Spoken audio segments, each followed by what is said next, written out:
readers. In this video I'm going to talk about Heaven Official's Blessing, which was the second, I think, June light novel on my TBR.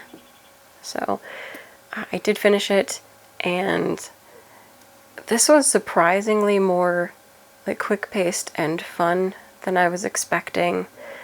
Even though I had seen part of the show, I don't know. I was expecting it to be different, but it was really good. I will quickly read from the back and then explain more to it than I think how they describe it here. But a god fallen, a ghost risen, born the crown prince of a prosperous kingdom, Xie Lian was renowned for his beauty, strength, and purity. His years of dedicated study and noble deeds allowed him to ascend to godhood.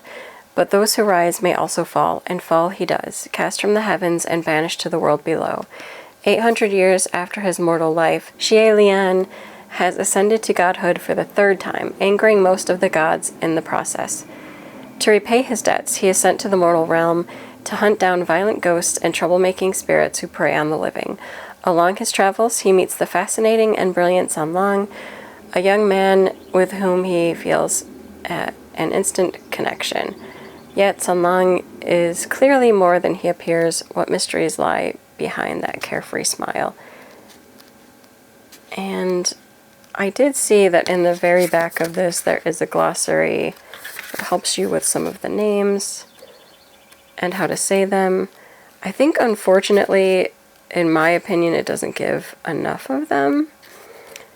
I'm trying to find right here. To really help in some ways. I wish they had done maybe all of the characters with the phonetic pronunciation, but I don't know. Maybe it's not going to matter going down the line. But anyway, yes. That is a fairly good description. It's interesting. So a lot of the other gods don't really respect Xie Lian, and it's interesting because he doesn't seem like a character that anybody should not like. Like, a lot of what he chooses to do, at least in this part, because I think a lot more is going to be revealed as the series continues, but at least at this part, a lot of the decisions he makes are for noble reasons or in correct attunement to treatment of people and others. And so it's interesting to me that he is as looked down upon as he is, and I think even some of the mistakes he makes that get him cast down from heaven aren't necessarily bad decisions or things that are totally bad in a sense. It just would be things that not necessarily everybody else agrees with, and therefore he's shunned, which I think is interesting. And the mysterious character that he runs into and hides his own true identity, and I don't want to get too much into that. If you're familiar with it, you know. If you don't know, you can read it. There's obviously more of the past going on, where other things are known and are hinted at in the first volume but not really dealt with. What I do like about this is that there's definite horror elements, and I'm a big fan of horror, but there's, like, because he is sent after, like, evil ghosts or ghosts that are doing the wrong thing, there's definitely creepy elements. The main story in the first half of the book is that there is this ghost that is stealing brides and taking them away, and the girls are never seen again, and so he has to stop this evil spirit from kidnapping the women and also find out what's happening and why is there this curse. And it's very good, and there are definitely creepy parts. There are definite parts that deal with the messed up spiritual happenings and going after Xie Lian and the people that he's working with, and it's good.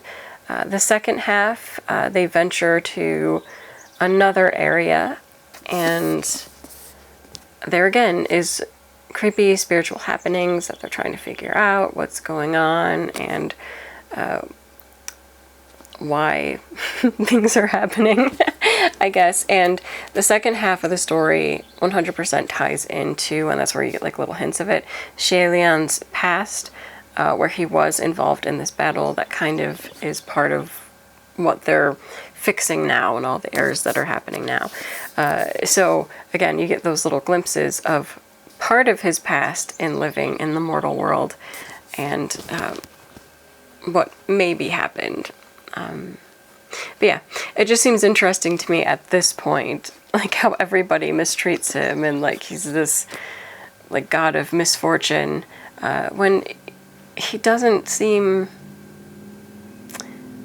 It doesn't seem that unlucky, nor to be making like bad decisions. It just seems like the way that his fortune turns out is unlucky. And I don't know too, like, are the decisions that he's making, are they something that they just don't respect? That it goes against their normal code of conduct? And I assume that as the series continues, that a lot of that stuff will get discussed and talked about. I will say this ended up being a much quicker read than I was anticipating, because there are quite a few pages here. I think it's over 370 pages, but it's a very quick read, which I wasn't expecting to go that quickly.